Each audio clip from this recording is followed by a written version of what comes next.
Boa noite, estamos mais uma vez aqui online, Ao dessa vivo. vez e ao vivo. Dessa vez nós estamos iniciando uma série de programas conversando sobre cultura, é o Se Liga na Cultura, e para iniciar nós trouxemos uma galera muito legal do Carimbó, né? Estamos aqui comigo na sala Andréia Vasconcelos, André Nascimento, Andrei Alves e o presidente do municipal do PSB, César Nogueira. Tá? Esse programa ele é promovido pela Liga. A Liga é uma pré-candidatura coletiva ao cargo de vereador no município do Rio de Janeiro. Tá? Ela composta por mim, Janaína Bem-vindo, Pedro do Livro, Mari Basílio, Roberto Anderson e Kelly Lousada.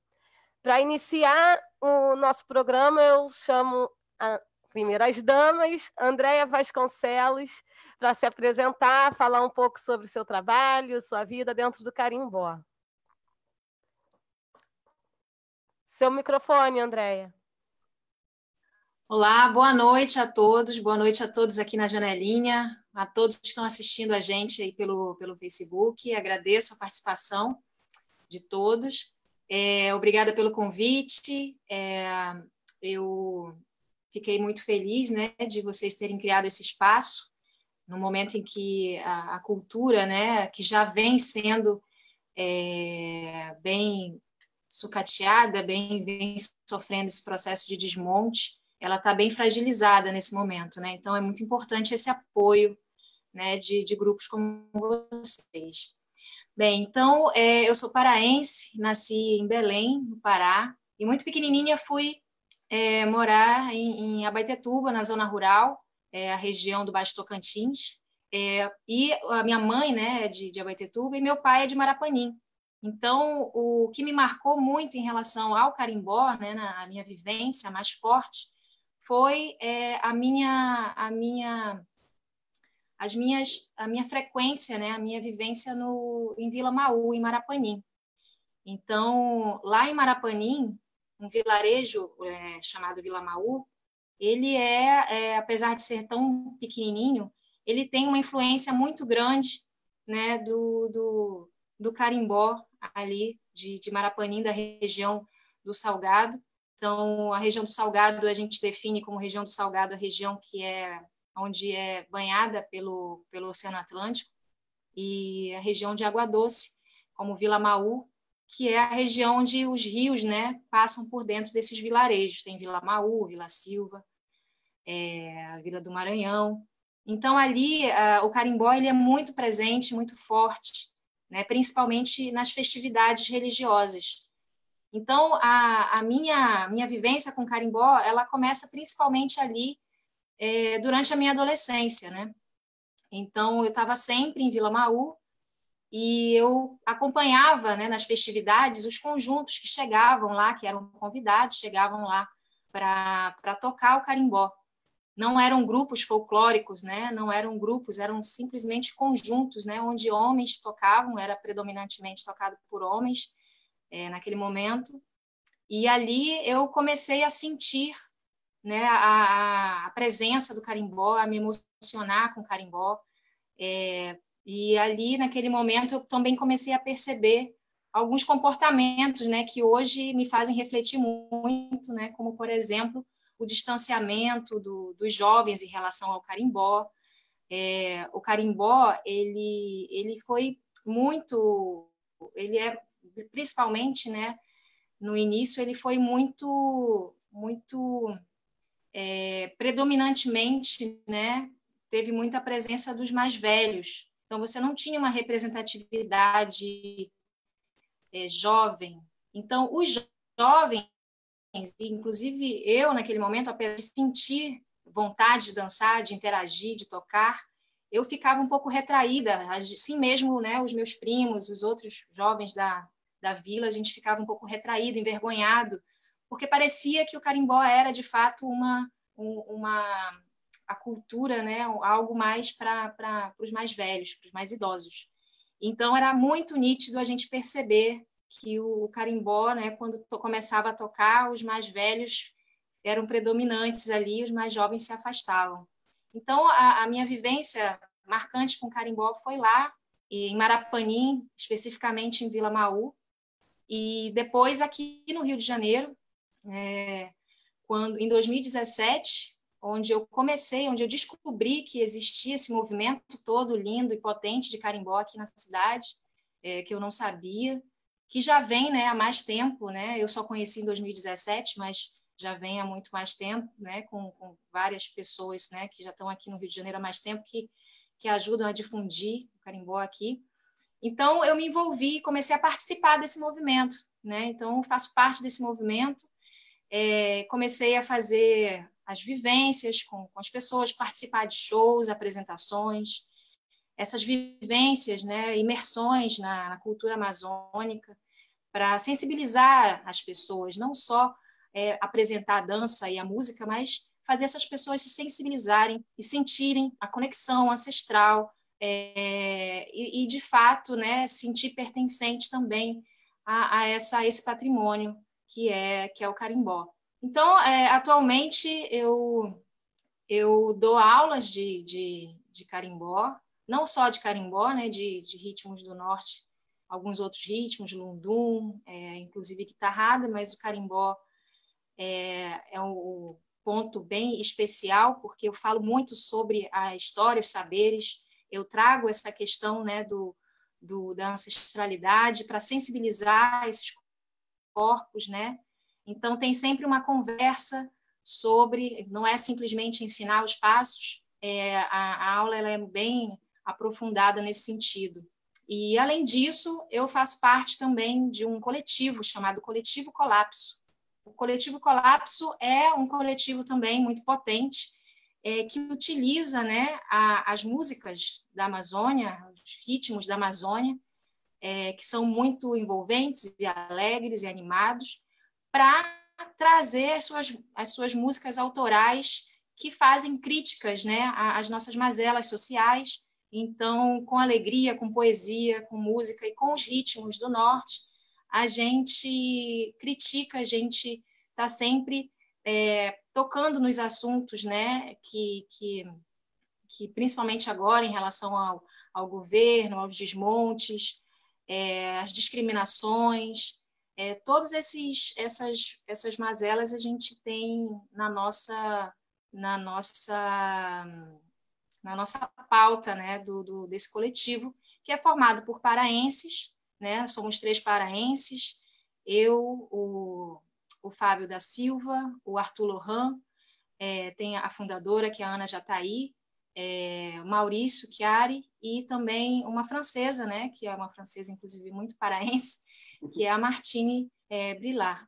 Então, a gente participa, a gente move também, a gente se apresenta muito nos espaços públicos, principalmente em feira, como, por exemplo, a Feira da Glória, né, que é todo segundo domingo do mês, a gente estava fazendo a nossa roda ali, o carimbó do Caribé. Então, os meus envolvimentos com carimbó assim, atuais é basicamente esse. Ah, muito legal. André Nascimento, estava ouvindo aqui todo mundo te chamando de padrinho. Eu te dou a vez da fala para se apresentar e explicar o porquê do padrinho.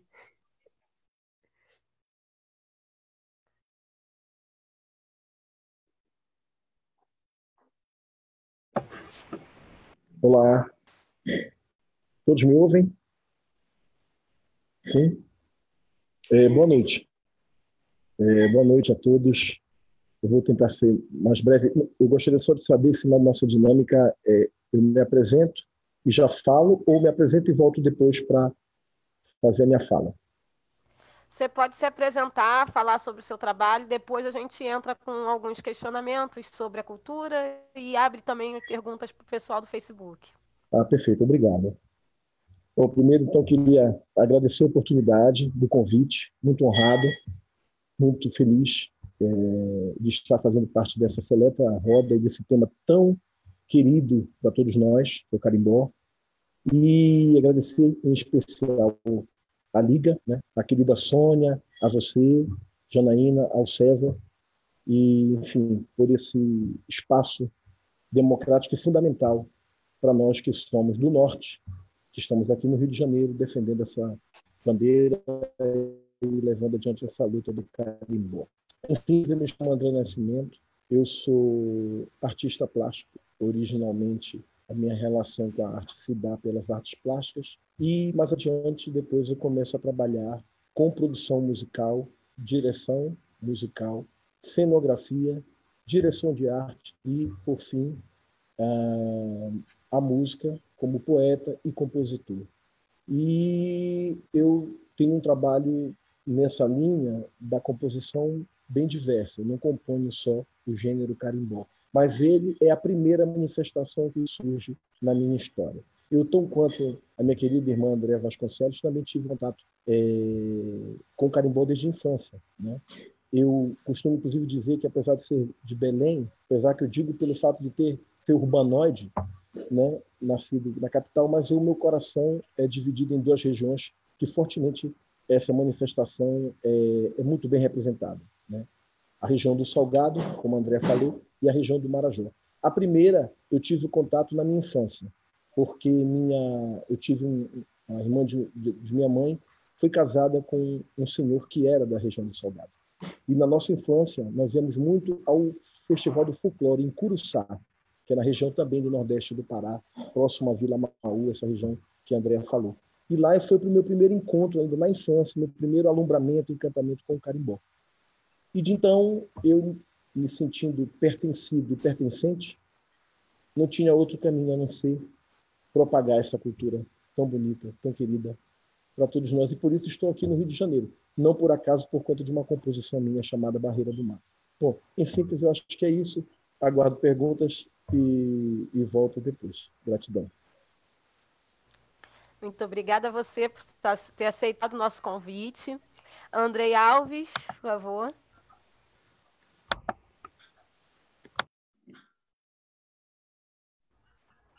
Olá, olá, boa noite, boa noite.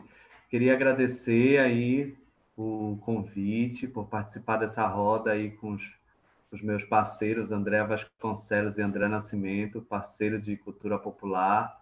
Agradecer Janaína, Sônia pelo convite, César, muito obrigado. César, que é paraense também, né? Essa roda paraense. Eu sou produtor cultural, trabalho na área de produção, não só cultural, mas também figurino, produção de eventos, direção de arte, também trabalho com cinema. Me considero artista, sou um artista, e o meu encontro com carimbó ele vem desde criança, né? Como todo paraense, desde criança, nas festas, no colégio, na escola, né? De dançar na festa junina, de dançar nas festas populares, nas ruas. E moro aqui no Rio de Janeiro há 5 anos e aqui me reencontrei com o ritmo, né? Me reencontrei com paraenses, com uma comunidade, com um grupo de paraenses. E esse encontro foi muito importante na minha vida por conta de se reconhecer como paraense, né? Se reconhecer como brasileiro, se reconhecer como paraense, entender a minha ancestralidade, entender o meu papel de artista cultural, né? E aqui no Rio de Janeiro eu promovo vários eventos, roda de carimbó, roda de cultura popular, através de um selo independente, o qual eu criei, que se chama Uboto Produções. E o Uboto Produções é uma produtora independente que organiza, que produz e encontros, artistas, e fortalece essa rede amazônica que se encontra aqui no Rio de Janeiro, né?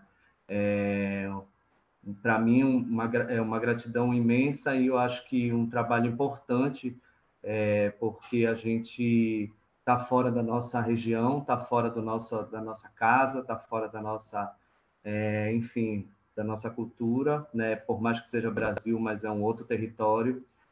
E quando a gente chega aqui atrás dos nossos sonhos, atrás do nosso trabalho, é importante esse recebimento, né? Esse acolhimento, e acolhimento até mesmo entre essa comunidade amazônica. O Boto Produções trabalha em parceria com vários coletivos, com vários artistas, né? Não tem como falar de Boto Produções e não falar dos artistas, o qual compõe essa produtora, como André Nascimento, Andréa Vasconcelos, Fábio da Silva, Tom Rodrigues, Arthur Lohan, Sônia Souza, artistas não só do norte, mas que se entregam, né, ao carimbó, e a gente busca esse reconhecimento ancestral e, enfim, contar a nossa história, né?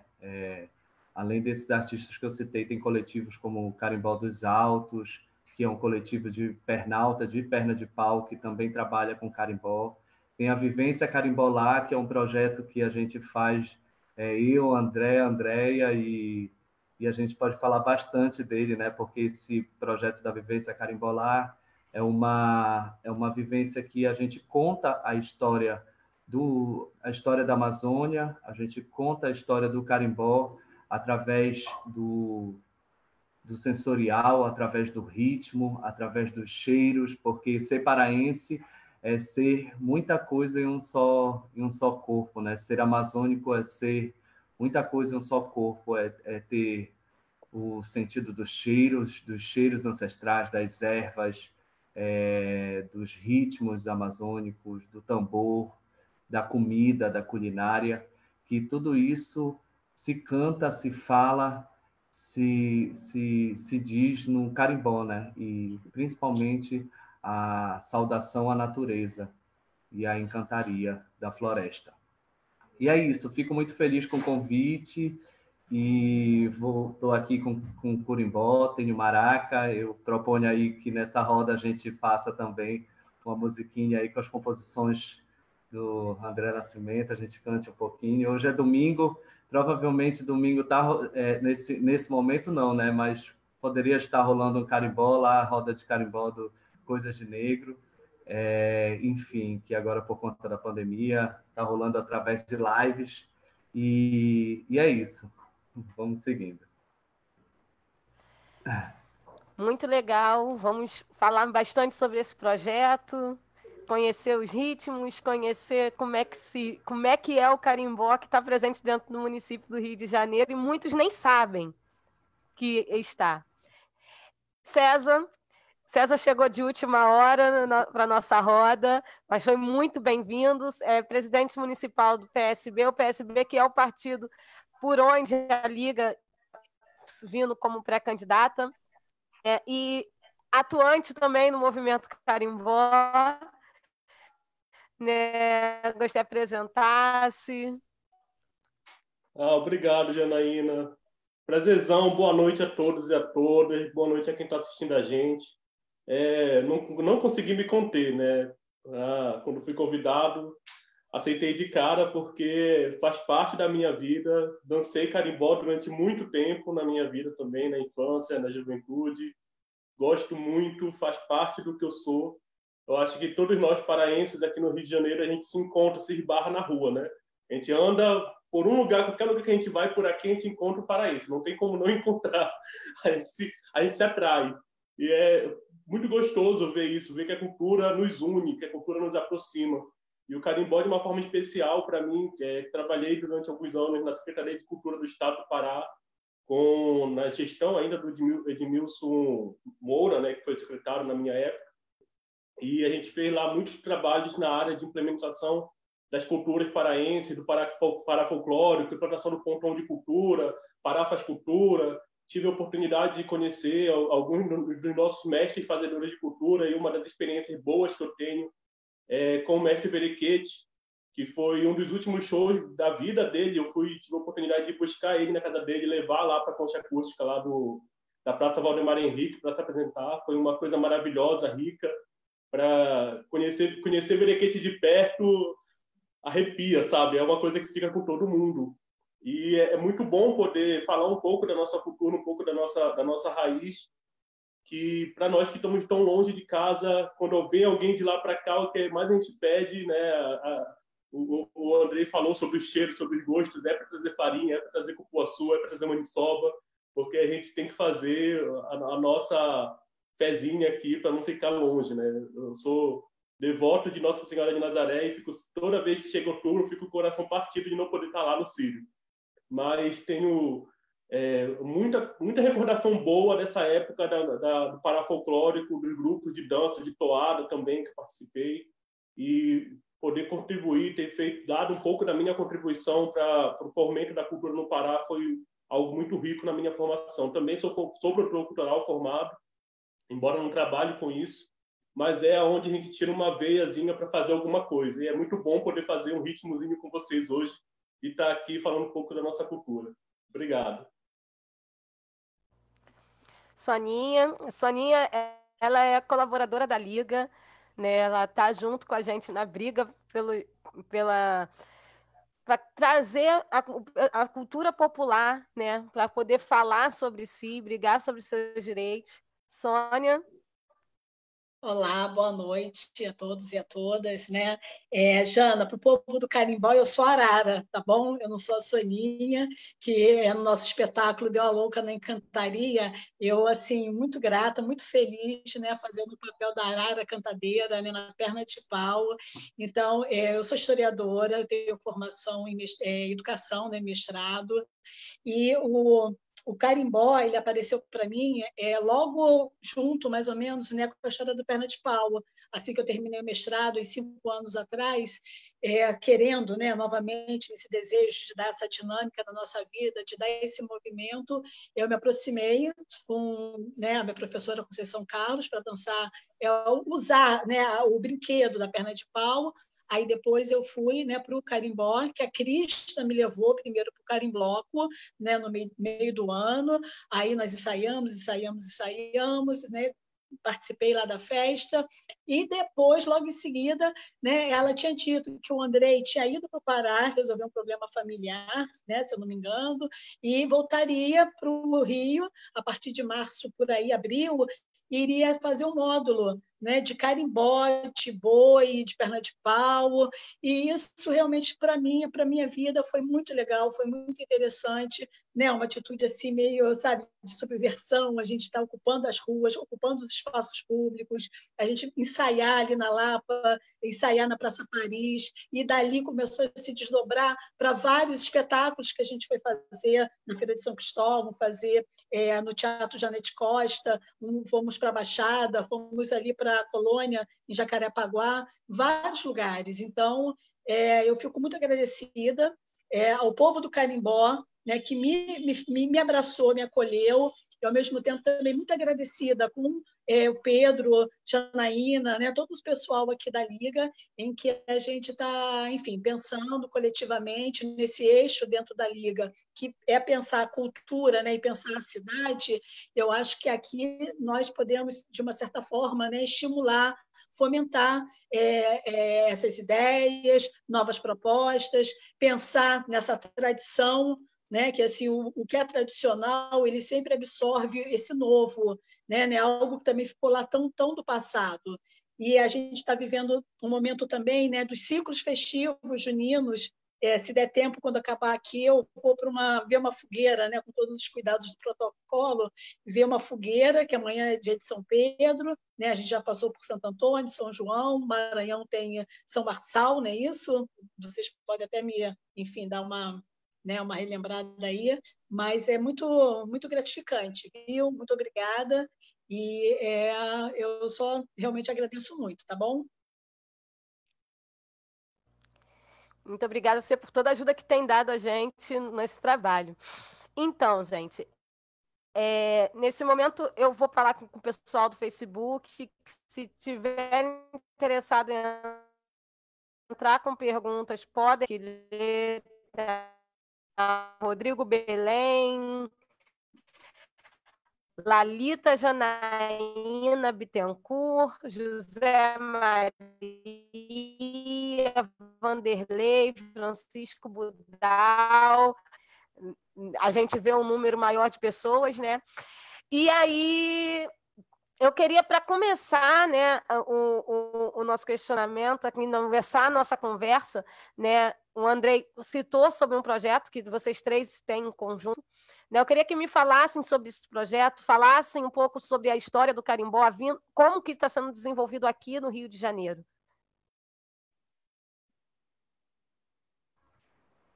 Bom, esse projeto que a gente realiza juntos é o projeto chamado Vivência Carimbolá, que é uma vivência amazônica, uma vivência em que o público participa de um momento artístico, performático com artistas da Amazônia. É um coletivo formado por artistas da Amazônia, entre eles a Andréia, o padrinho André Nascimento, tem Tom Rodrigues, Cleito Caminha, Júlia Neves. Então, muita gente, é um coletivo que vai se transformando, que vai se moldando às novas formas também, sempre no espaço público, né? A maioria das vezes ele foi realizado em espaço público.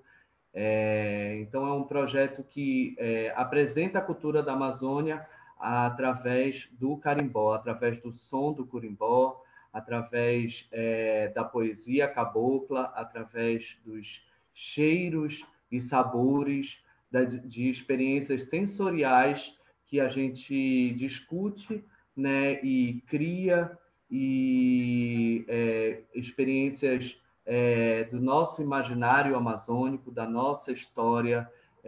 Então, assim, a gente traz os sabores que a gente, na nossa infância, ou então nós, como paraense, gostamos, né, os cheiros das nossas ervas, e tudo isso contando a história do carimbó. Então, tenho aí a assessoria desse mestre aí da nossa cultura amazônica, que é o nosso padrinho, André Nascimento, que conta, né, com muita sabedoria e muita poesia a história ancestral do carimbó. Né? Tem a participação também da Andréia Vasconcelos, que traz a dança do carimbó no corpo, na saia. Esse projeto ele foi criado com uma ideia de trazer o carimbó também como uma manifestação de cura, né? De cura através da arte, através da dança, através do ritmo, que num bate-papo com a Júlia Neves, que é terapeuta corporal, ela trouxe essa vivência, né? Então, cada artista traz um pouco da sua vivência, do setor em que trabalha, né, da sua pesquisa, para compor esse trabalho. O nome do trabalho se chama Vivência Carimbolar. E a gente já realizou em vários lugares. Essa vivência tem aproximadamente 3 anos e já foi realizado em vários lugares, como praças, colégios, festivais, festas, né, pontos de cultura. E é um projeto que nunca ele acontece da mesma forma do que o anterior. Cada vivência é uma vivência específica, porque tem artistas diferentes, o local é diferente, mas a gente sempre trazendo aí o toque do curimbó, o toque ancestral do carimbó e a poesia cabocla, né, como eu falei, e todo esse sentimento que a gente tem em relação ao nosso ritmo cultural. Acho que o André também pode falar aqui com a gente, que ele participa desse projeto. Pode falar, Andréia. Então, como o Andrei falou, a gente promove, uma vivência de cerca de 3 horas, às vezes dura mais. Ela é uma imersão. A gente então proporciona, né? A gente aproxima as pessoas que nunca foram, inclusive, ao Pará, mas a gente traz essa proposta e as pessoas, é incrível, a gente emociona demais as pessoas se emocionam, as pessoas se conectam, elas falam depois o que elas sentem, né? Porque a gente faz uma espécie também de um ritual onde o tambor ali tem uma função muito importante. As pessoas escutam o toque do tambor, elas sentem aquele cheiro, elas provam. Então, ali naquele momento, muitas pessoas têm sensações que remontam, né, algo que elas, né, nunca viveram, mas que elas sentem como se tivessem vivido. Então, quando elas vão relatar o que elas sentiram, é muito emocionante, é muito impressionante o que a gente escuta, né? E essa vivência também, ela já foi feita aqui no Rio de Janeiro, né, André? E também fora do Rio, já em Juiz de Fora. Então, é uma vivência muito, muito importante, né? Que a gente consegue compartilhar, né, com as pessoas aqui no Rio de Janeiro. André, tem alguma colocação? Obrigada. Você precisa ligar o microfone, André. Oi. Não, eu estava aguardando a Andrea terminar. Então, sobre a vivência carimbola, eu queria, antes de tudo, parabenizar meus queridos irmãos idealizadores desse lindo projeto que fizemos aqui, que ainda realiza por conta, não estamos realizando por conta da pandemia, mas eu me senti muito honrado quando fui convidado a fazer parte, né, porque, sem sombra de dúvidas, é tudo aquilo que o Andrei e a Andrea falaram, mas, sobretudo, pela força que eles imprimiram e imprimem nessa atividade de resistência, de firmar, né, a sua identidade em outro território, como bem disse o Andrei. E isso foi muito bacana para mim, foi muito especial eu poder, de alguma forma, contribuir por conta de ver que eu não estava só, né? Porque é muito bacana quando você se reconhece sua cultura no outro, em outro lugar. Ela passa a ter muito mais valor até do que a origem, do que o lugar de origem. Que você sente muito mais a necessidade de permanecer, de mantê-la viva, né, de se manifestar. E isso foi muito especial para mim, quando o André, a Andréia, meu padrinho Tom Rodrigues, enfim, todos os outros nossos irmãos, o Anderson, o Mayandeua, enfim, todos, o Cleiton, como ele bem falou, que passaram por esse projeto, contribuíram, a própria Júlia, e pessoas que deram mais, sobretudo, identidade e significância para a linguagem do carimbó enquanto manifestação de raiz e enquanto uma cultura circular, por assim dizer, que ele se manifesta nessa forma, né? Seja no tambor, seja na maraca, seja na dança, na roda, na saia, e assim por conseguinte. Então, eu quero louvar aqui, mais do que nunca, a força desses meus irmãos queridos, que são desbravadores, sem dúvida, e guerreiros, com o carimbó nesse formato, né, dessa atividade tão linda, como foi dito por eles, é tocante. Sobretudo, finalizando, dizendo uma coisa, que sobre essa primeira parte, por que emociona as pessoas? Porque é verdadeiro. E por que também? Porque é sagrado. O que trazemos na força da nossa raiz, da nossa ancestralidade, é a força dos primeiros povos que habitaram e habitam a Amazônia. E o carimbó é isso. Sempre será uma árvore, mesmo que deitado, em forma de tambor, se comunicando e mostrando que temos, sim, que preservar os nossos povos, os nossos rios, as nossas florestas, a nossa cultura.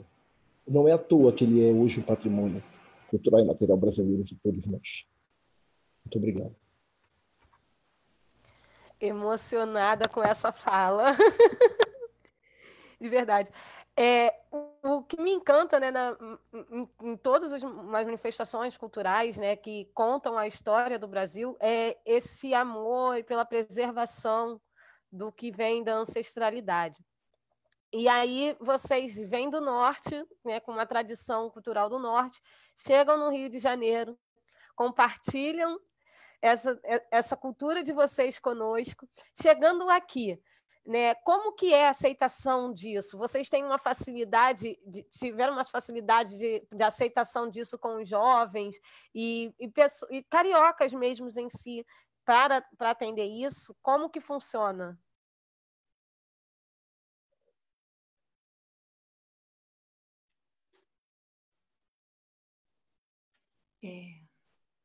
Fala.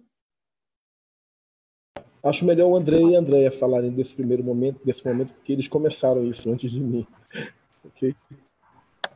O Andrei vem bem antes de mim também, né? Mas eu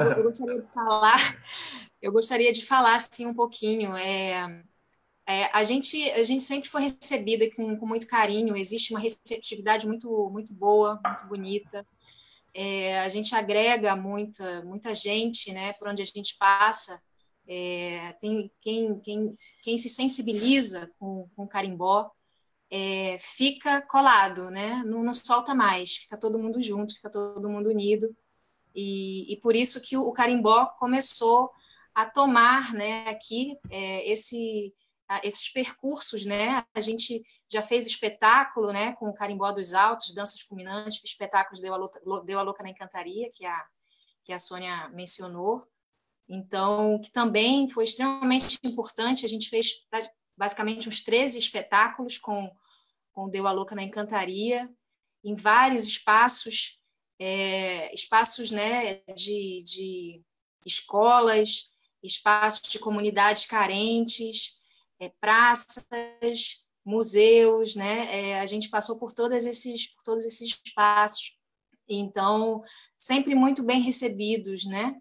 Claro, existe, não vou negar, né, que existe eu já passei, né, nós já passamos, existe também essa questão da discriminação com o tambor, né? A gente precisa falar sobre isso. Então, isso já aconteceu em Ipanema, né, da gente estar ali se apresentando numa alegria infinita, assim, uma beleza, né? Todo mundo com a sua indumentária, o tambor ali, e a gente escutar de uma pessoa que, agora vão fazer macumba por aqui também, não sei o quê, né? Então, assim, existe, né? Tudo devido a essa cultura, né, escravocrata, tudo que vem do tambor, né? Infelizmente, não é tão bem recebido, né? Já passou por muita discriminação. Então, o carimbó, assim como outros ritmos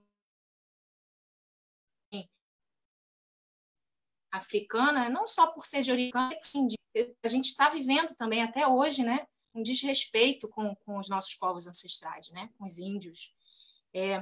Então, o carimbó também passa por isso. E a gente precisa estar sempre resistindo e conversando com essas pessoas, né, dizendo, olha, isso aqui você não pode negar, isso aqui é a nossa cultura, isso aqui é do brasileiro, é de todos nós, né? Você não pode negar a sua cultura, a sua história, isso faz parte da nossa história, faz parte da história do povo brasileiro, não é? Então, a gente está sempre resistindo e continua firme, divulgando e se mantendo firme com as nossas origens, né? E é importante a gente despertar isso nas pessoas, estimular e conversar com essas pessoas.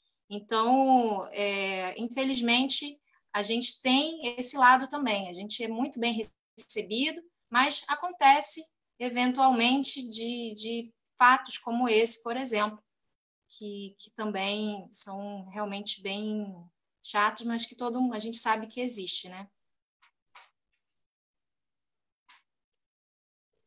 Bem, Janaína, como o César bem falou, né, os paraenses, eles se recebem, né, a gente se reconhece, os nossos manos e manas, né? Então, quando eu cheguei aqui, a minha vivência, quando eu cheguei aqui há 5 anos atrás, eu fui muito bem recebido por conta que me reconheci em um grupo de artistas. Esse grupo se chama Pai de Guará, que é um grupo de contação de histórias e de cultura popular da Amazônia, que existe aqui no Rio de Janeiro.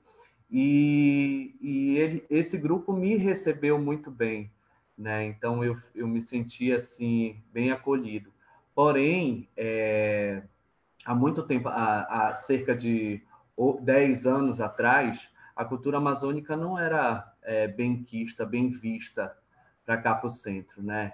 Então, antes de morar aqui no Rio de Janeiro, eu já visitava várias vezes aqui, né, a cidade, e as pessoas não aceitavam tão bem o carimbó, não aceitavam a cultura amazônica pela falta de conhecimento, né? Pela falta de conhecimento. E depois que o carimbó foi reconhecido como patrimônio cultural e material, depois que artistas como Dona Onete, como Felipe Cordeiro, como Manuel Cordeiro, entre outros, foram reconhecidos nacionalmente, né? A nossa cultura ficou muito mais... as pessoas ficaram com muito mais vontade de conhecer e instigadas de conhecer. Porém, antigamente eu via que artistas do Norte sofriam muito preconceito, sim, eram chamados de paraíbas, não de paraenses, enfim, são outros tempos agora, né? Graças a Deus, agora a nossa cultura está sendo bem acolhida, não só no Rio de Janeiro, como em São Paulo, como no mundo inteiro, né? Que tem artistas paraenses que fazem o carimbó, que estão sendo reconhecidos internacionalmente. E é isso. Quando eu cheguei aqui, fui bem acolhido, porque a gente vai trazendo, né? Querendo ou não, vai matando a saudade, se revendo, ouvindo a forma do outro falar, né? Então o coração aquece quando a gente escuta um égua, quando a gente se reúne para, enfim, comer uma maniçoba, quando a gente se reúne para tomar um açaí, que esse ouro, né, principalmente a nossa comida, que não tem aqui no Rio de Janeiro, tem em poucos lugares, quando a gente se encontra, é uma festa muito grande, como sempre, né, porque o paraense se reúne e gosta de se encontrar para comer, então é isso. Eu sempre recebia também isopor, que a minha família mandava, cheio de maniçoba, açaí, então eu sempre estive cheio de nortistas aqui no Rio de Janeiro, compartilhando essa comida que a gente não consegue comer só, né? Sempre tem que ter uma mesa farta para várias pessoas. Ele tá falando e tá me enchendo a boca d'água. É isso, Inclusive, recebi aí 1 quilo de farinha e 10 bombons do Pará da minha mãe, agora que um amigo nosso voltou de lá de Belém, aí ela mandou e estou morrendo de vontade de pegar esse presente. Chegou para mim uma farinha de Bragança, olha. Olha só. Eu acho que o Andrei tocou aí num ponto, e você pode até nos ajudar bastante quanto a esse ponto que o Andrei tocou, que o grande problema do preconceito com qualquer manifestação cultural é a falta de conhecimento. Não é nem o reconhecimento, é conhecimento. As pessoas não conhecem e aí começam a tomar suas próprias atitudes. Assim, tirar suas conclusões e tomar algumas atitudes que não são bem legais. E aí a gente não tem como deixar de falar nisso, até mesmo nós somos um movimento político, né? E uma das propostas que a gente traz para a área da cultura, né? Uma das ideias que nós trazemos em levantar para a área da cultura é no fomento às manifestações culturais, a cultura popular, tentando levá-la para dentro da escola, incentivos, para que as pessoas conheçam desde da sua infância. Como você teve sua experiência na Secretaria de Cultura, né, lá no Pará, eu gostaria que você me trouxesse um pouco dessa experiência com algumas sugestões para essa manifestação cultural aqui no nosso Rio. Então, é muito importante, né, a gente resgatar essa questão da oralidade dos nossos mestres e fazedoras de cultura. A maioria das nossas formações culturais ela é oral.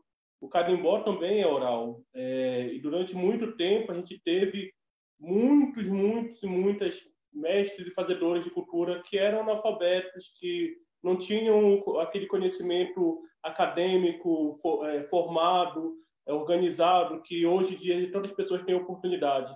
E era bem, na minha época, lá no Pará, né, na Secretaria de Cultura, era muito triste a gente ir conversar com um grande mestre da cultura popular paraense e descobrir que ele era analfabeto, descobrir que ele não teve educação formal, que foi negada a ele esse acesso à educação, uma coisa tão básica que é o direito de ler e escrever. E toda a musicalidade deles era cantada e contada através da oralidade, passada de geração para geração. E a gente tem isso muito forte no Pará.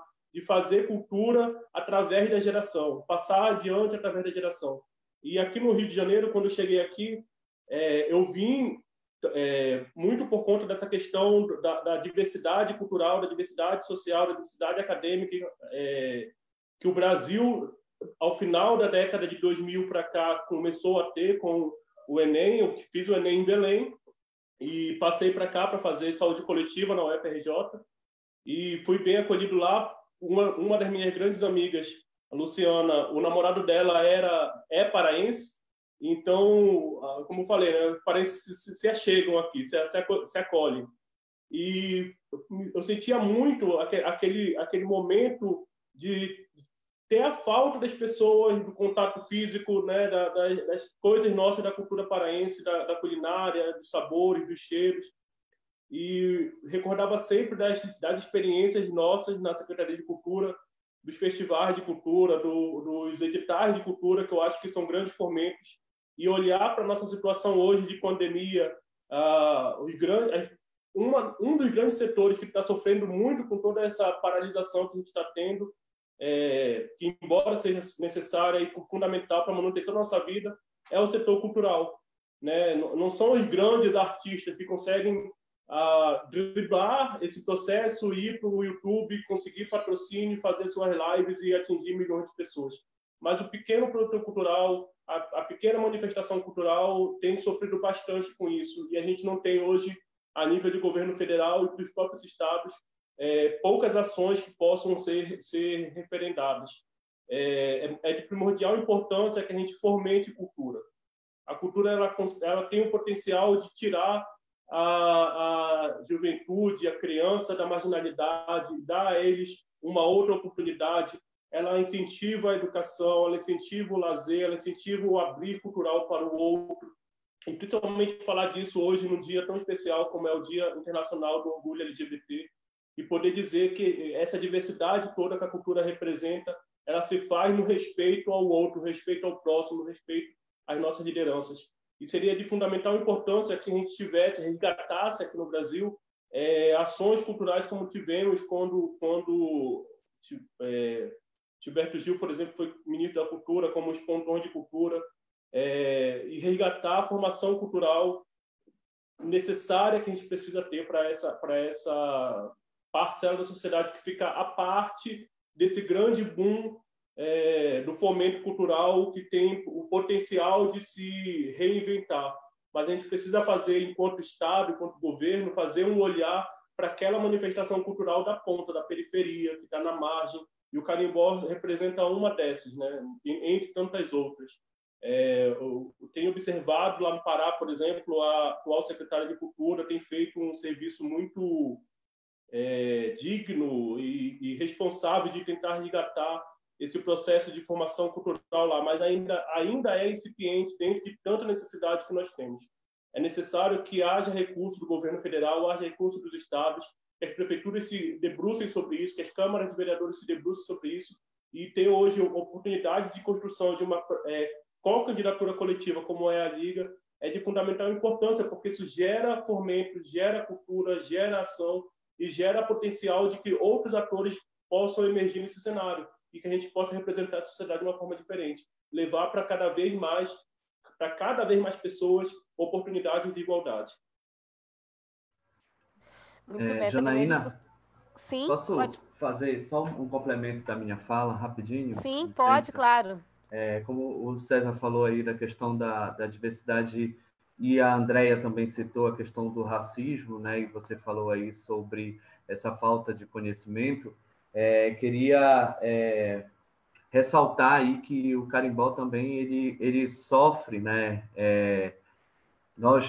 Sofre a questão do racismo tão forte ainda, né, nos dias atuais, né? Eu já fui fazer várias apresentações em escolas, tanto escolas particulares quanto escolas públicas aqui no Rio de Janeiro, e há um grande sentimento de racismo por conta do tambor, né? Por conta de ser uma manifestação afro-indígena, afro-ameríndia. Então, as manifestações populares que têm a presença do tambor sofrem bastante com essa questão do racismo, mesmo dentro da escola, mesmo dentro da universidade, mesmo dentro da escola, sabe? E isso é uma coisa que a gente, como fazedores de cultura, temos que repensar, temos que pensar em estar inserido nessas instituições, né? E de ter esse incentivo, tanto de diretores, quanto de educadores, quanto de professores, quanto de, enfim, dos representantes, dos nossos representantes, dos movimentos culturais estarem inseridos nesse ambiente de formação, né, e de educação, por conta disso que eu falei, né, que a falta do conhecimento, a falta do conhecimento da nossa própria cultura, e desse afastamento da nossa própria cultura gera essa agressão aí tão forte aos nossos movimentos culturais e esse racismo, o racismo estrutural, né, como bem a nossa companheira Marise falou aí,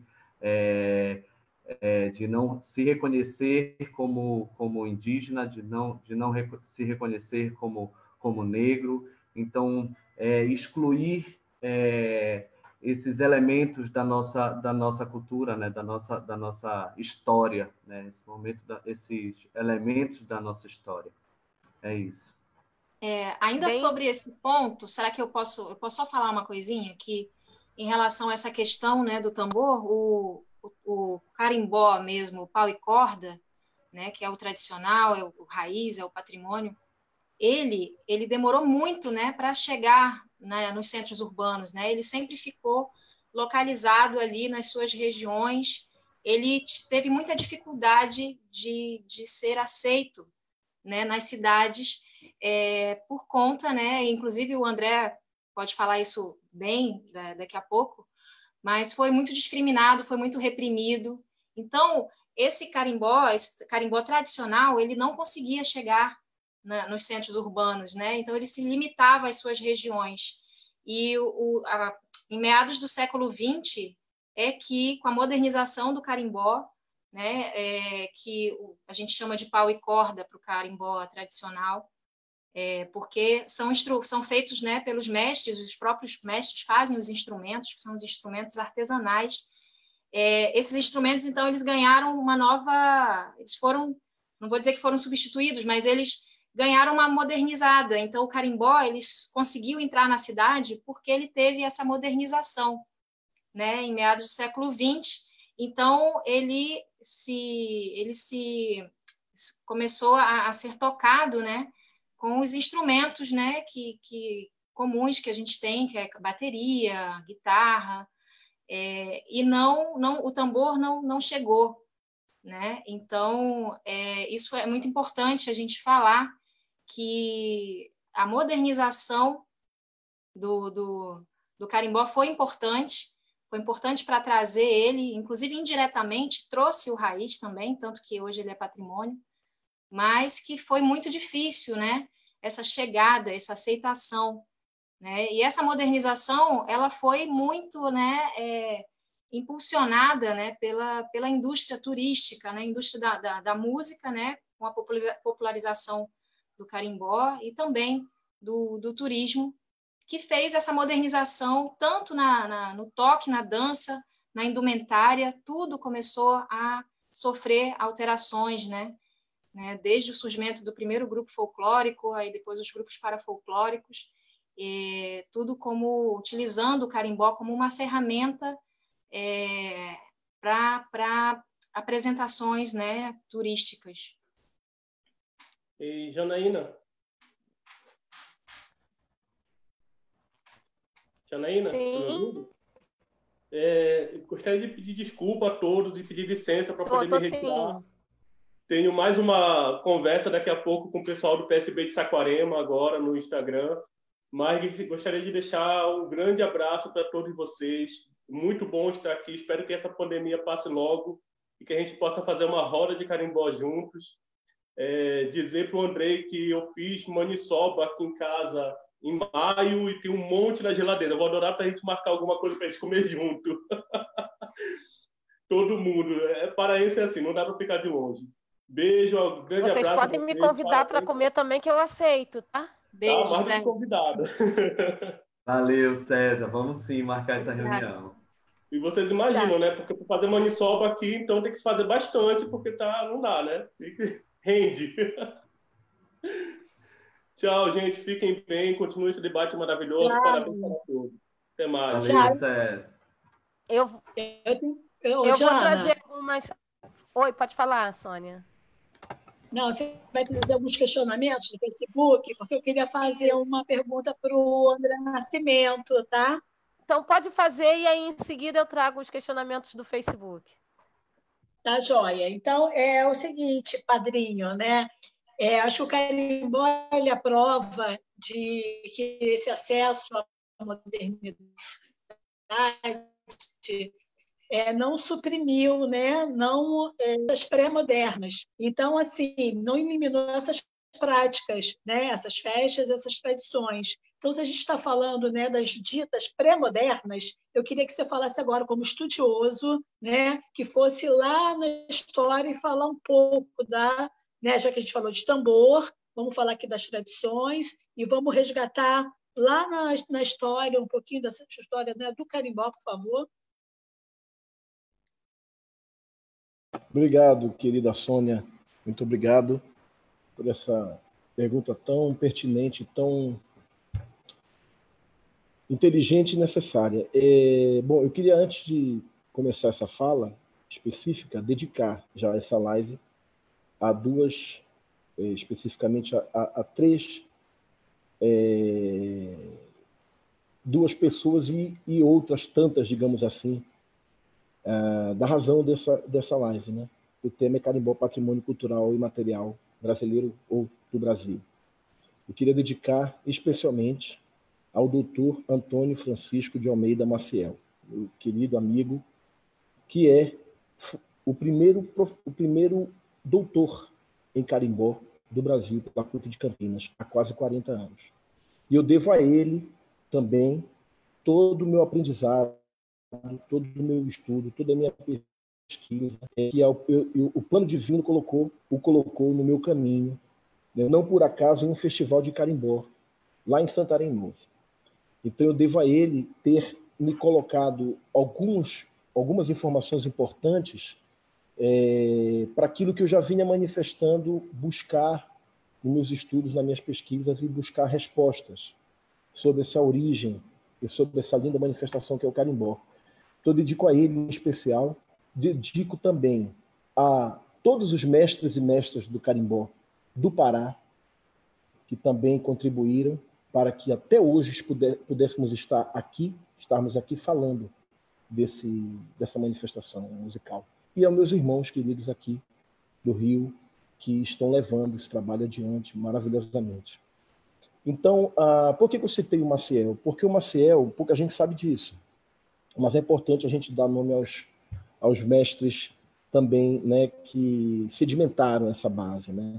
É certo que o carimbó, pela sua manifestação natural, dos fazedores que ainda há pouco o nosso querido César colocou, né, que são analfabetos, e era uma realidade que ela, na verdade, ainda existe, mas hoje você já tem alguns mestres na nova geração já que estudam, que estão fazendo suas pesquisas, seus aprimoramentos. Mas, assim, é importante dizer que só se chegou a esse resultado do carimbó como patrimônio cultural e material brasileiro, que vai fazer 6 anos, agora em setembro, dia 11 de setembro, graças à pesquisa do Maciel. Tá? Porque até então, até a pesquisa dele, não se tinha nada substancialmente escrito sobre essa música. Tinha alguma coisa desenvolvida, sim, pelo saudoso e querido Vicente Salles. Foi um antropólogo muito respeitado no Brasil, que, por sinal, morou aqui no Rio, e que publicou algumas coisas que não eram especificamente a pesquisa dele, mas publicou algumas coisas porque a pesquisa dele, dentre outras, era sobre o negro no Pará e sobre as manifestações afros na Amazônia. Mas aí, dessa conversa do professor Maciel com o Vicente, despertou a ideia, então, do professor desenvolver mais a fundo, não tão somente saber a origem, mas saber o que era essa música, o que era esse canto, o que era essa dança do carimbó. É então quando ele chega, mas a um dado momento, a partir da sua tese Carimbó, um canto caboclo, a poética de Lucindo Ribeiro da Costa, que foi um dos grandes expoentes, mestres da região do Salgado, lá da nossa terra, ele então vai avançando a pesquisa e chega a essa origem do carimbó documental. Então, veja, nos estudos dele, ele encontra um documento, na verdade, duas referências, uma bem antiga, de Pero Vaz de Caminha, né, que era o escrivão oficial da época de Cabral, e que cita que, quando eles chegaram ao Brasil, eles foram recebidos pelos nativos aborígenes, né, que eles usavam o termo, naquela ocasião, os silvícolas, os indígenas, com festas, com bailes e tocando suas gaitas e tambores. Isso é para deixar muito bem registrado, porque existem pessoas que dizem que índio não tem tambor e que índio não toca tambor. Não é bem assim. Então, você já tem essa referência original de Pero Vaz de Caminha. Para além disso, você vai encontrar, um tempo depois, isso já em 1500, depois você vai encontrar, em 1757, a pesquisa, o registro de João Daniel, um cronista, padre jesuíta da Companhia de Jesus, que, à margem do Amazonas, tem contato com a época dos índios que seriam os Guajajara, que moravam na fronteira do Pará, aquela ocasião, e que ele registra justamente o índio sentado sobre um tambor escavado, um tronco oco escavado, com uma das bocas, digamos assim, encorado, naquela ocasião com couro de veado, que fazia parte da fauna amazônica, ou couro de sucuriju, e que os tocava com as mãos em lugar de vaqueta, isso no português arcaico, né? Com as mãos em lugar de baquetas. E que, acompanhado, teria um outro indivíduo que tocava flautas feitas de taboca ou bambu. Veja, então você já identifica aí dois elementos que compõem a orquestra do carimbó, que até hoje é construída. O instrumento melódico, harmonioso, que é a flauta, e o instrumento percussivo, que é o curimbó. Em 1757. Aí, se você vai se reportar à história, né, você vai ver que a presença do negro na Amazônia dá muito depois. Até porque, dentro da empresa, da visão de empresa dos europeus que invadiram a nossa região, e é importante dizer isso, né, que não foi colonização, foi invasão. Você não pode colonizar uma cultura extremamente desenvolvida, sobretudo que atravessou o Estreito de Bering e ocupou a nossa região, né, que ocupou as Américas do Norte, América Central e América do Sul, e tinha uma cultura extremamente desenvolvida em muitos aspectos, inclusive na música. Tanto que aí João Daniel diz lá que, quando ele viu, ele enalteceu, e aí foi bacana falar isso porque a gente falou de preconceito, e João Daniel foi uma das primeiras pessoas europeu, né, com uma visão extremamente eurocentrista, uma visão extremamente católica, né, e que diz que os índios tocavam flautas com doce e suave melodia, compassado acompanhando o ritmo compassado do tamboril, e que ambos não deixavam a desejar aos mais destros e finos gaiteiros da Europa. Ou seja, ele já identifica que aquele indivíduo tinha sensibilidade para reproduzir o som da natureza naquela ocasião. É óbvio que não era carimbó, tá? É importante dizer que esse nome da língua tupi só vem se manifestar muito adiante. Não era uma orquestra de carimbó, mas era uma orquestra de pau e corda, originalmente, que manifestava a percussão e a melodia, que depois, com a chegada da maraca, que é um maracá, um elemento sagrado da cultura indígena, vai se construir vai se fechar dentro dessa trilogia de instrumentos que compõe a primeira orquestra de carimbó. E aí, veja, e aí o professor Marcel vai falando exatamente disso e colocando essa questão mais organizada do ponto de vista da presença indígena, que eu volto a dizer, primeiro vem o branco, tem o contato com o índio, tenta escravizar o índio, tenta domar o índio, enfim, tem esse primeiro contato, traz o boi e tenta fazer o cultivo da pecuária com a presença indígena na Amazônia. E o índio não aceita, claro, e aí começa a se desenvolver um diálogo, mas depois, muito tempo depois, o negro chega na Amazônia. Então, quando João Daniel e Pero Vaz de Caminha registram isso, ainda não tinha a presença negra na região amazônica e tocando tambor, e tocando maraca, e tocando flauta. Mas é certo que houve depois esse amalgamento que muito nos enriqueceu, porque o carimbó pegou outros sotaques, porque a diáspora africana na Amazônia contribuiu também muito, não só para o carimbó, mas também para outros ritmos, como o próprio lundu, o samba de cacete, e etc, etc, etc. Que lá também criaram uma identidade muito própria, muito peculiar, né, muito especial.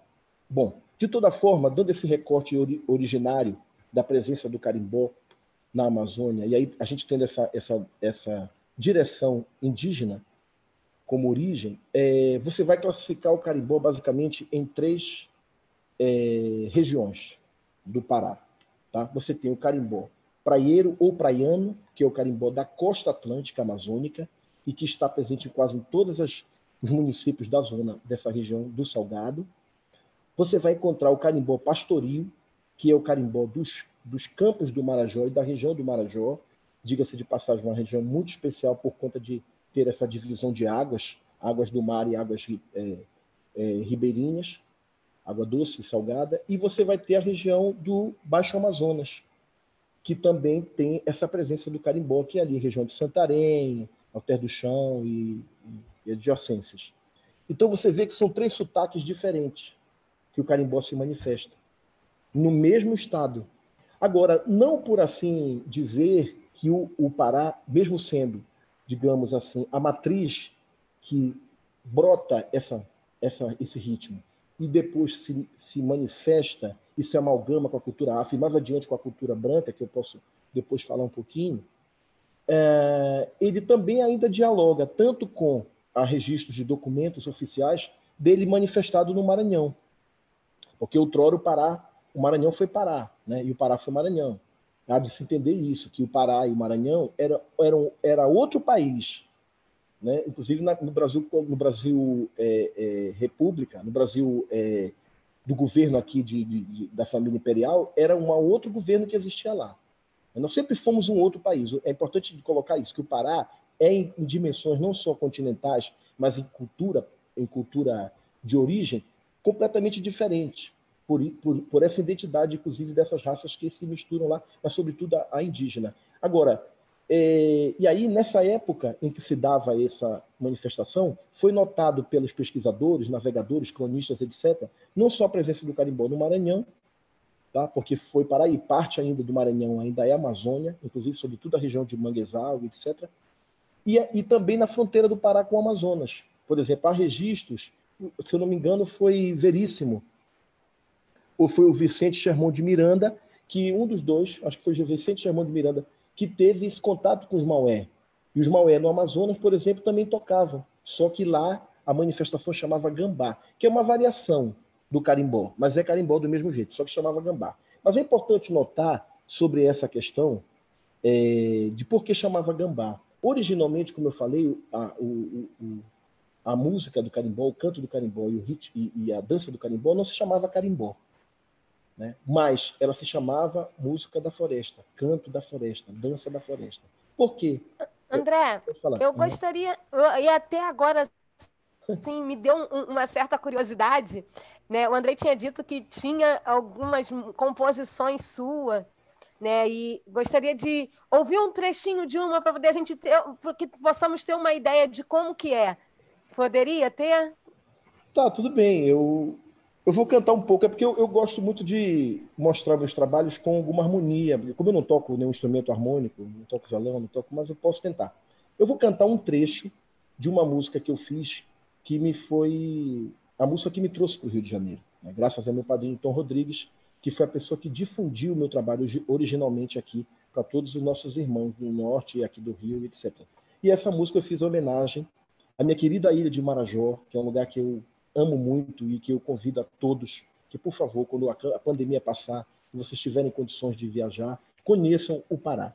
Sobretudo Marajó, região do Salgado, minha querida ilha de Maiandeu, Algodoal, Fortalezinha e Alter do Chão. Vocês vão viver uma experiência incrível. Mas o Marajó é particular porque eu vivi muitas experiências únicas naquele lugar, sobretudo com as encantarias das águas de lá. E por isso prestei essa homenagem às tribos e às encantarias. Então, para vocês, com carinho, Barreira do Mar. Lá na Barreira do Mar, eu vi o maracá. As tribos tocando tambor pra lua. A noite parece que vai me encantar, ouvindo o vibrado do maracá. Quem manda no Marajó é a maré, quem manda na maré é a lua. A noite parece que vai me encantar, ouvindo o vibrado do maracá. Caçacaruãs, formigas, araras, mundis, maruanazes. Caçacaruãs, formigas, araras, mundis, maruanazes. Em quarto crescente maré lancei, busquei na maré minguante, é morta. Em quarto crescente maré lancei, busquei na maré minguante, é morta. A noite parece que vai me encantar, ouvindo o vibrado do maracá. A noite parece que vai me encantar, ouvindo o vibrado do maracá. Na barreira do mar, eu vi na barreira do mar, eu vi na barreira do mar, eu vi na barreira do mar, Marajó. Na barreira do mar, eu vi na barreira do mar, eu vi na barreira do mar, eu vi na barreira do mar, Marajó. Senti que a Soninha agora ficou surpresa, que não imaginava que eu tivesse maracás em casa. Lembrando que eu sou casado com descendente indígena, não teria como não ter. Salve as forças da natureza. Salve. Salve. Eu vou trazer aqui algumas coisas que foram faladas lá no Facebook, né, assim, bem rápido. Tem aqui Marise falando: Tupi-Guarani está presente nos topônimos, animais, cidades, bairros, estados, nome do país. 70% são neste tronco. E aí tem Marisa. aqui o Salve, Marisa. Mestre Jagunço elogiando. Os povos indígenas aí, o movimento indígena que está presente aí também, nossos parceiros aqui. Marisa, nossa parceira, né, André? Nossa parceira. Com certeza, nossa grande irmã. Carimbó. Eu queria dar um adendo importante aí. A Marisa é a primeira indígena do Sudeste, tá? Importante dizer isso. Da etnia Guarani a fazer doutorado, tá, gente? Isso é muito importante aqui na UF. Muito importante trazer ela para uma conversa conosco. Parabéns, Marisa, sem dúvida, sem dúvida. O Pará é sempre uma força muito forte da cultura indígena. Esse é o comentário do Mestre Jagunço, que é meu marido, que eu falei, que é descendente de índio. Gratidão, mestre. O índio influenciou muitas culturas no Brasil.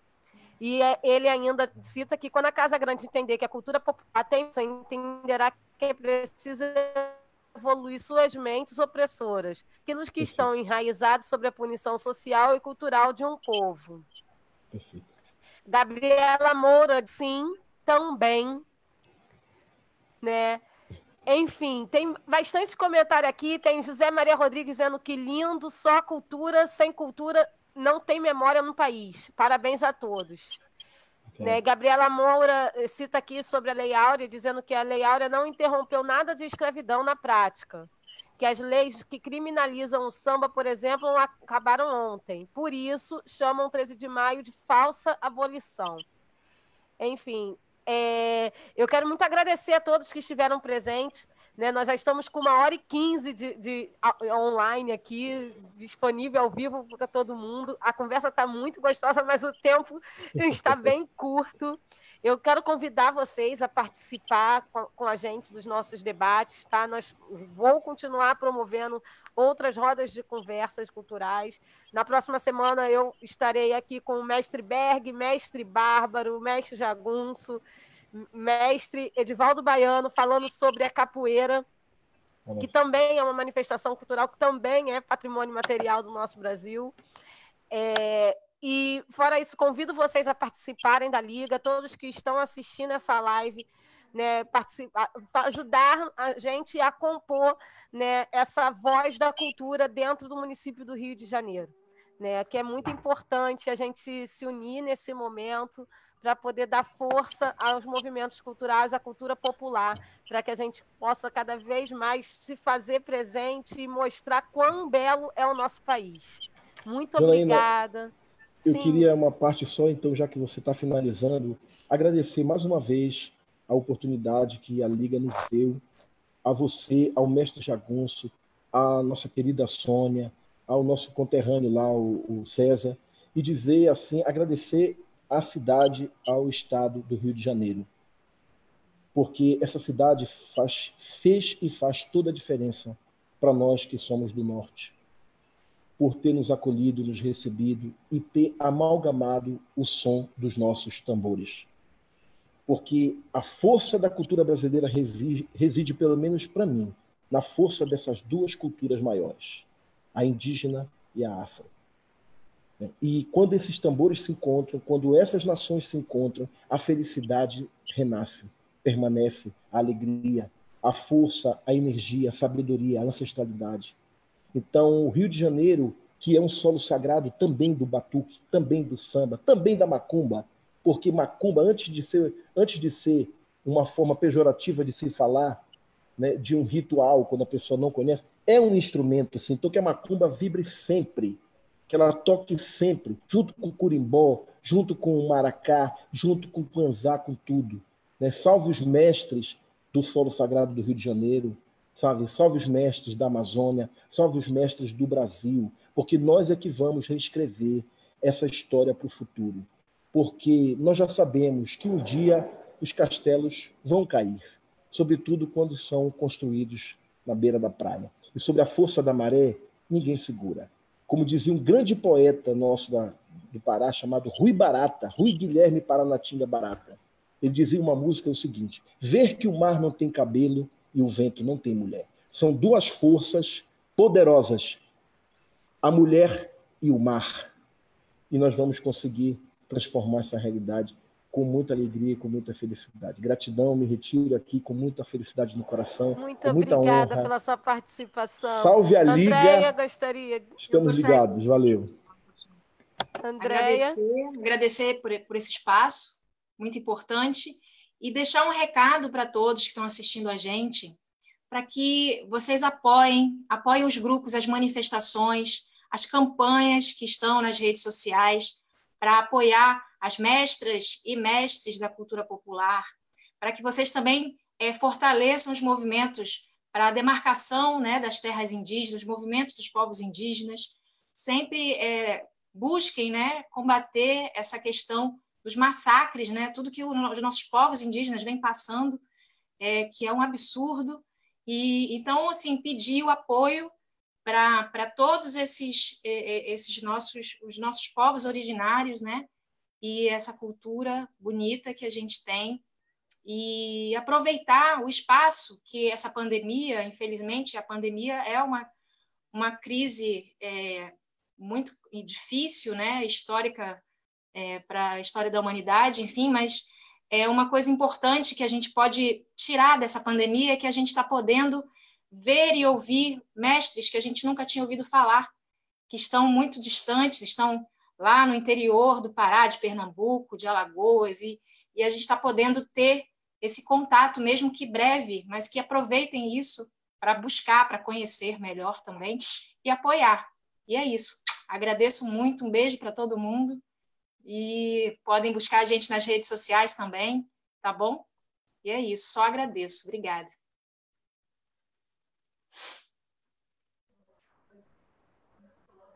Bom, gente, queria agradecer a presença de todos aí, o pessoal do Facebook que participou aqui com a gente, agradecer o convite, dizer que nesse momento de pandemia, nesse momento histórico, né, que a gente está enfrentando e passando, é muito importante a gente se fortalecer na questão da comunicação, do conhecimento, da troca cultural, e dizer que o Boto Produções está fazendo produzindo, promovendo eventos online, eventos virtuais, com artistas, com fazedores de cultura. Então, o Porto Produções está aberto a todos os artistas que queiram compartilhar a sua arte, compartilhar a sua música, né? Porque acredito que, nesse momento de pandemia, a nossa classe não vai voltar tão cedo ao, né, certo normal. As ruas, que é o nosso palco, os espaços, né, públicos, que é o nosso palco também. Então, para que todos fiquem em segurança, a gente está produzindo, promovendo eventos, encontros virtuais, e fico muito feliz hoje de ver que o Padrinho André Nascimento está fazendo parte aí desse mundo virtual, porque é importante a gente estar se ouvindo, é importante a gente estar se vendo, e peço a todos que, como a Andrea falou aí, compartilhem no Instagram, no Facebook, façam parte da vida do artista, né? Que a nossa classe é uma classe que está bem esquecida, e os artistas estão passando por um momento de grande dificuldade, né, por não poderem trabalhar. Então, ao mesmo tempo, deixo aí um recado para os artistas também procurarem se reinventar, né, procurarem esse espaço virtual para estar compartilhando, para estar difundindo a nossa cultura. E o importante é a gente não parar, porque acredito que nessa pandemia os profissionais da saúde e os artistas são que estão segurando a nossa saúde, e principalmente a nossa saúde mental. Então, vamos valorizar esses profissionais, vamos valorizar os produtores, os artistas, os mestres, principalmente nesse momento, né, de pandemia. Queria agradecer Sônia, Janaína, Axé, muito obrigado aí por essa troca. Eu estou com o tambor aqui, se vocês quiserem, posso tocar um pouquinho. André tá com a maraca. Rola? Rola. Padrinho, abre o microfone, vamos fazer Tribos do Norte. Vamos. Ah, Tá. Janaína saiu. Saiu? Vamos esperar a Janaína voltar.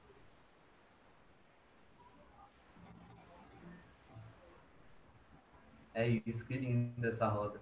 Então vamos fazer, né? Vamos chamar a Janaína. Então, quando o Padrinho chegou, quando o André Nascimento chegou aqui no Rio de Janeiro, ele deu de presente pra gente essa música chamada Tribos do Norte, né, Padrinho? Faz a introdução aí, Padrinho. Ouvi de longe um canto forte, vindo de todo lugar, reluzir uma estrela no norte, era a luz do povo Tupinambá. Reluziu uma estrela no norte, era a luz do povo Tupinambá. Na aldeia a tribo festejar, o pajé balançar o maracá, ela veio do povo da mar, da energia sagrada Caiá. Na aldeia a tribo festejar, já balançar o maracá, é o vento do povo da mar, da energia sagrada Caiá. Sabe chamou, foram bichadas por luz e punhões para dançar, tambor na hora, ressoava na vida e vida celebrar.